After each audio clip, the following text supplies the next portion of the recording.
평안하십니까? 오늘은 열왕기하 6장 엘리사의 능력에 관해서 함께 생각해 보려고 합니다. 엘리사는 10가지 정도의 기적을 행하는데 그 중에 오늘 나타난 이야기들을 통해서 하나님이 우리에게 주시는 교훈을 생각해 보려고 합니다. 엘리사의 제자들이 요단에 가서 거처를 마련하자고 요청을 합니다. 아마도 제자들의 수가 늘어나면서 거처할 곳이 부족했던 것으로 여겨집니다. 그들은 요단에 가서 나무를 하는 중에 제자 중 한 사람이 도끼를 강물에 빠뜨리게 됩니다. 이거 빌려온 건데 어떻게 하면 좋겠는지 난감해할 때 엘리사가 나뭇가지를 강물에 던져서 그 도끼를 떠오르게 합니다. 하나님께서는 이 사실을 통해서, 이 기적을 통해서 우리의 모든 삶에 관여하신다는 사실을, 크고 작은 일, 어떤 일이든지 하나님께서 우리의 삶을 관여하신다는 사실을 깨닫게 됩니다. 잠언서 16장 3절에 너의 행사를 여호와께 맡기라. 그리하면 너의 경영하는 것이 이루리라 말씀하신 대로 우리의 삶을 맡기면 하나님께서 우리의 삶을 인도하시고 주장하시게 될 것입니다. 진정한 그리스도인은 매사를 하나님께 맡기는 삶이 되어야 될 것입니다. 8절 이하에는 아람 왕이 이스라엘을 공격하려고 할 때마다 엘리사의 특별한 능력으로 그 공격이 차단되는 것을 보게 됩니다. 아람 왕이 이스라엘의 수비가 약한 곳을 파악하고 그곳에 군대를 파병하면 이스라엘 백성들은 미리 그곳에 대처를 하고 있었습니다. 도대체 이것이 어찌된 일인가? 내통하는 자가 있는가? 알아보니 이스라엘은 엘리사라고 하는 선지자가 있어서 왕이 침실에서 하는 이야기까지 다 알아듣는다는 이야기를 듣게 됩니다.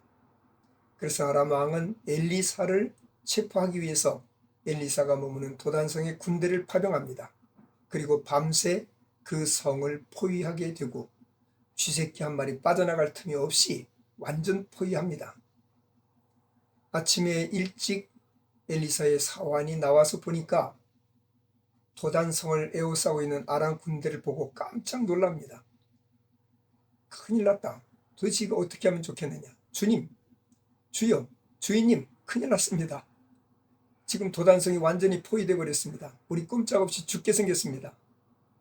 그때 엘리사가 침착하게 저들보다 우리와 함께 하신 분들이 더 많다.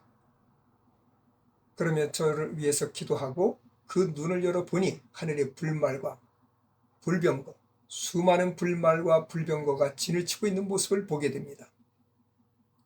아람 군대가 엘리사를 잡으러 나올 때 엘리사가 기도합니다. 그러자 저들의 눈이 갑자기 보이지 않습니다. 사물을 분별할 수 없습니다. 엘리사 앞에 왔을 때 엘리사가 너희들이 지금 길을 잘못 들었다. 내가 바른 길을 인도하마. 그러며 왕 앞으로 그들을 인도해 갑니다. 사마리아 성으로 인도한 왕은 그들을 죽일까요? 그때 엘리사는 그들을 잘 먹이고 보내도록 그렇게 선처를 합니다.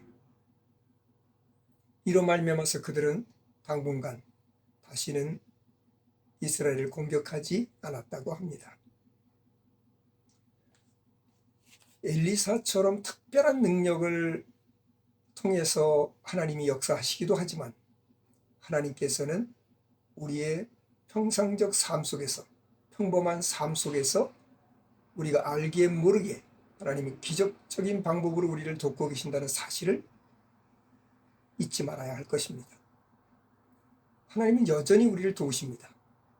그렇기 때문에 어려운 상황에 처해 있다 하더라도 엘리사의 사환처럼 두려워할 것이 아니라 하나님의 도우심을 확신하고 하나님 앞에 부르짖어 기도해야 될 것입니다.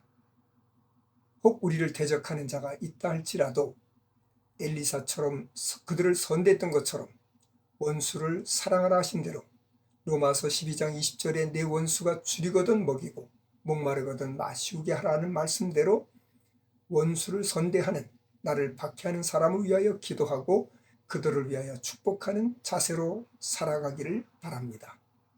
이것이 하나님의 사람으로서 하나님의 뜻을 이루기 위해서 이 땅에 하나님의 나라를 세우기 위한 하나님의 사람들의 삶의 모습이 되어야 될 것입니다. 그러면 하나님께서 반드시 우리를 도우실 것입니다. 적을 물리치실 것입니다. 형통하게 하실 것입니다. 오늘도 이런 하나님의 기적 같은 은혜를 경험하는 복된 날이 되기를 간절히 바랍니다.